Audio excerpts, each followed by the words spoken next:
Senin tek vefasız zalim bende de, hemişelik elimi üzmüşem artık.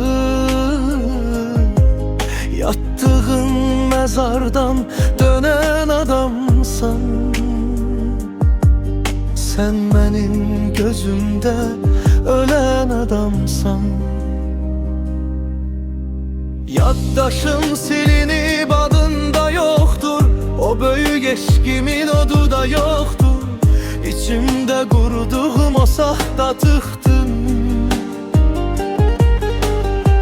sultanı yok olup tacı da yoktur. Her gün hayalımda iten adamsan, sen benim gözümde ölen adamsan. Düşünme kalbimi sana mülk ettim, ben seni geçmişin tozuna büktüm. Kara bir nökte senli